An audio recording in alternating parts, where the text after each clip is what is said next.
In this episode, we will cover architecture during Delhi Sultanate period from Indian art and culture for civil services and other competitive examination by Nitin Singhania. In this episode, we will cover the Imperial style of architecture as well as the Provincial style of architecture.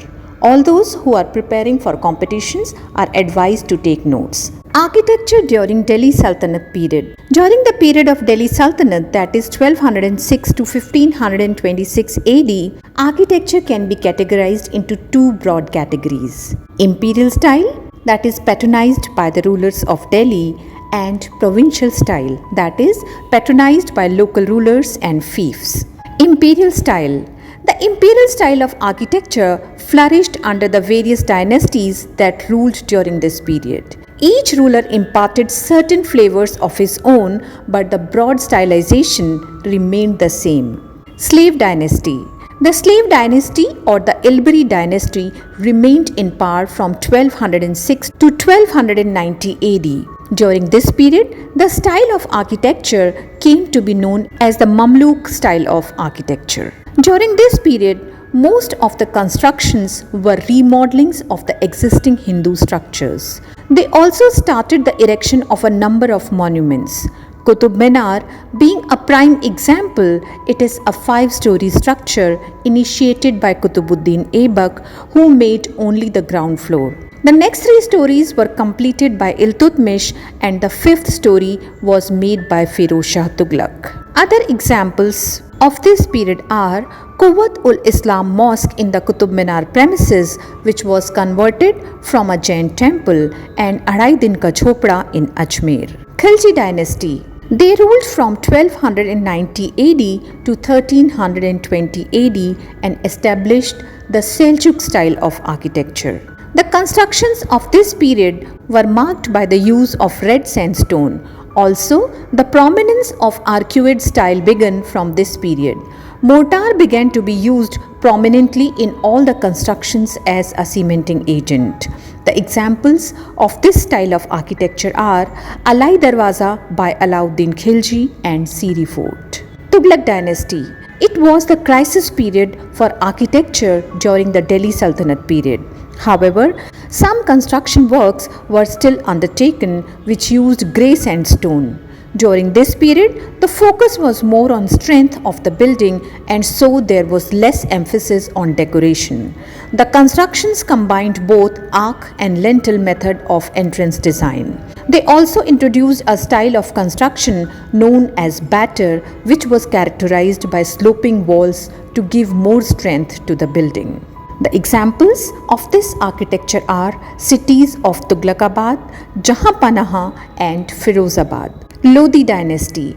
Under the Lodi Dynasty, architecture continued to take a back seat.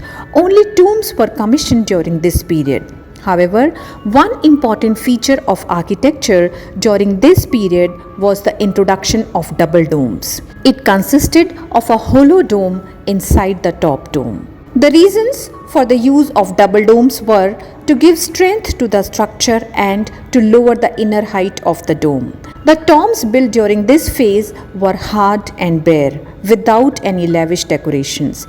They were built in octagonal shapes with a diameter of roughly 15 meters. They were supported by a sloping veranda. Lodi Gardens, the city of Agra, established by Sikandar Lodi, are fine examples of this style of architecture. Provincial schools of architecture. During this period, the Indo-Islamic style started to influence the local architectural styles as well.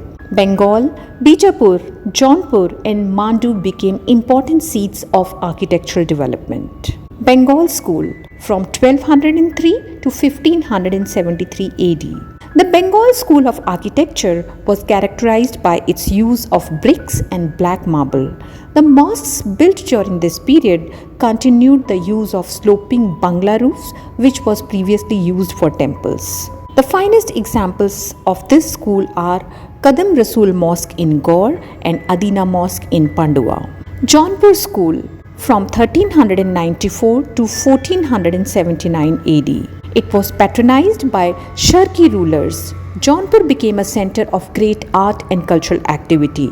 This style of architecture also came to be known as Sharqi style and also avoided the use of minars as the Pathan style. A unique feature of the buildings here is the use of bold and forceful characters painted on huge screens in the center and side bays of the prayer hall. The finest examples are Atala Mosque in Jaunpur, Malwa School from 1405 to 1569 AD. The cities of Dhar and Mandu in the Malwa Plateau became prominent seats of architecture. The most prominent feature of the buildings here was the use of different colored stones and marbles. The buildings had large windows, which could be a result of European influence, and were decorated by stylized use of arches and pillars. Even the stairs were used to enhance the aesthetics of the construction. However, minars were not used in this school of architecture. The Malwa School of Architecture, also known as the Pathan School of Architecture, is also one of the finest specimens of environmental adaptation of the period because of these features. First, the use of large windows made the buildings and rooms well ventilated. The pavilions were lightly arched, which made them airy and allowed the buildings to remain cool during the heat. Artificial reservoirs known as bawlis were constructed in the premises for storage of water. Locally available materials were used. The use of batter system as introduced by Tughlaqs made the buildings strong, and the finest examples of this architecture are Rani Roopmati Pavilion, Jahaj Mahal and Asharfi Mahal. Bijapur School from 1490 to 1656 AD. Under the patronage of Adil Shah, Bijapur style or the Deccan style of architecture developed. He constructed a number of mosques, tombs and palaces which were unique in the use of three-arched facade and bulbous dome and were almost spherical with a narrow neck. He also introduced the use of cornices. A special feature of the Bijapur school was the treatment of its ceilings, which were without any apparent support. Iron claps and a strong plaster of mortar were used to give strength to the buildings. The walls were decorated by rich carvings. The finest example of this architecture are Gol Gumbaj, the mausoleum of Adil Shah in Bijapur or Vijaypura. Whispering galleries in India.